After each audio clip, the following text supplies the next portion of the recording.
224 विधायक 222 सीट के लिए चुनाव हुए हैं और खेल करोड़ों अरबों का हो चला है। ऐसे में हम अगर आपसे ये कहें कि किसान नीति सरकार की वाकई बेहद शानदार है, किसानों को लेकर सरकार बेहद चिंतित रहती है। मोदी सरकार का जिक्र हम कर रहे हैं, लेकिन सरकार और किसान के बीच एक कृषक मित्र होता है जिसके जरिए सरकार कहती है आप ये काम कीजिए, और ये काम करने की एवज में उन्हें कितना पैसा दिया जाता है। अब सोचना शुरू कीजिए, 16 रुपए 66 पैसे एक दिन के। रिपोर्ट देखिए, समझ जाइएगा।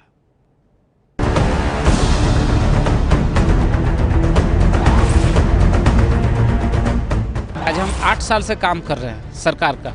भाई सरकार हमें बराबर बोलती है कि आप लोगों का मानदेय बहुत जल्द लागू करेंगे। आज बहुत अफसोस की बात है कि हमारे मोदी सरकार माननीय प्रधानमंत्री बोलते हैं कि 2022 तक किसानों की आय दुगना करेंगे, वो आज भूखे मर रहे हैं। 8 साल हो गई, यही पोजीशन है, कुछ नहीं देते हैं, खाली प्रोत्साहन राशि देते हैं और इसके अलावा कुछ नहीं देते हमको। और काम पे काम देते रहते, करते रहते हैं काम। बीच टाइम निकाल के कई मजदूरी करके बच्चों का पेट पालन और पढ़ाई का खर्चा चलाते हैं। मैं 2011 से कार्यरत हूँ। किसान राशि सरकार दे रही है साल में एक बार 6000 रुपये, और किसान मित्र की मेहनत ही मध्य प्रदेश सरकार को 5 बार कृषि कर्मण अवार्ड दिलाई है। ये दर्द कृषक मित्रों का है और ये आवाज 10-20-100 की नहीं बल्कि पूरे 1.5 लाख कृषक मित्रों की है। इनमें से कई दिल्ली के जंतर मंतर पर आज पहुंच गए, धरना देने बैठ गए। झारखंड, राजस्थान, महाराष्ट्र, छत्तीसगढ़, हिमाचल प्रदेश, उड़ीसा और गुजरात से ये कृषक मित्र दिल्ली आए हैं दुखड़ा रोने। हमारी सरकार बहुत कृषि विभाग के क्षेत्र में बहुत आगे निकल रही है और हम कृषक मित्रों का आज भी बच्चे भूखे प्यासे मर रहे हैं। आप सोच रहे होंगे ये कृषक मित्र क्या होते हैं, तो आइए आपको यह भी बता दें। दरअसल किसान और सरकार के बीच की महत्वपूर्ण कड़ी होते हैं कृषक मित्र। सरकार की तमाम योजनाओं को किसानों के बीच लोकप्रिय बनाने से लेकर उसे लागू कराने में अहम भूमिका निभाते हैं कृषक मित्र। फसल का बीमा कराना, केसीसी कार्ड बनाना, बीज तैयार करना, दवा वितरण, खाद वितरण, कृषि यंत्र दिलाना, बहुतेरे काम है ऐसे। किसानों को योजनाओं के बारे में शिक्षित करना भी इन्हीं कृषक मित्रों के जिम्मे होता है। और देश में तकरीबन 1.5 लाख कृषक मित्र हैं।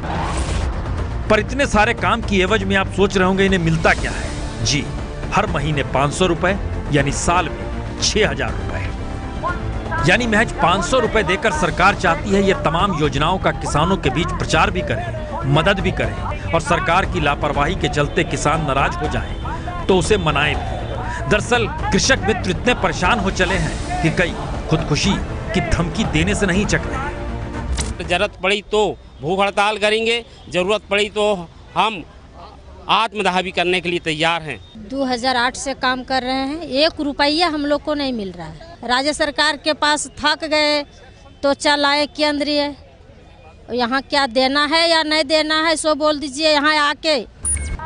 दरअसल शुरुआती दौर में कृषक मित्रों के जिम्मे सिर्फ योजनाओं के प्रचार का काम था तो सब कुछ ठीक था, पर सरकार ने जिम्मेदारी बढ़ा दी और घर कैसे चलेगा ये हर कृषक मित्र सोचने लगा। 2008 से शुरुआत किए हैं, 28 दिसंबर 2017 को लागू उद्यापन कर देंगे बोला, लेकिन नहीं किया। कम से कम 10 किलोमीटर, 20 किलोमीटर, 25 किलोमीटर तक दूरी जाना पड़ता है, कहीं पैदल चलना पड़ता है। रोजी रोटी चलाना मुश्किल होबे करेगा दीदी जी, कहाँ से चलाएंगे बोलिए। ये 6000 में क्या होगा, प्रोत्साहन राशि में क्या होता है। मोदी सरकार के दौर में कृषक मित्रों पर फसल बीमा कराने से लेकर मिट्टी की टेस्टिंग कराने तक जैसे कई कामों की जिम्मेदारी आ गई, लेकिन इस दौरान वेतन को लेकर इनकी मांग अनसुनी ही रही। अब दिल्ली में धरने पर बैठकर ये कृषक मित्र प्रधानमंत्री की ओर उम्मीद भरी निगाहों से देख रहे हैं। तो झारखंड से लेकर प्रदेश दर प्रदेश हर जगह से कृषक मित्र दिल्ली पहुंच गए जंतर मंतर। सरकार उनकी आवाज तो सुन ले। फिर साल चुनावी है और कृषक मित्रों को लग रहा है सरकार उनका वादा पूरा करेगी। एपी न्यूज के लिए अंजलि सिंह। ये है एबीपी न्यूज, आपको रखे आगे। स्टेट को भी अपने अंदर लाने का प्रयास करेंगे और बहुत जल्द पुनः हम लोग राष्ट्रीय कमेटी की बैठक कर अब हम लोग धरने का कार्यक्रम नहीं करेंगे। अब हम लोग धरने का कार्यक्रम नहीं करेंगे। क्या करेंगे? आत्मदाह करेंगे। और यदि उस लाइन में पहले कोई खड़ा होगा वो आपका राष्ट्रीय अध्यक्ष होगा। आप लोग पीछे रहोगे, पहला आत्मदाह करने का प्रयास नहीं करूंगा।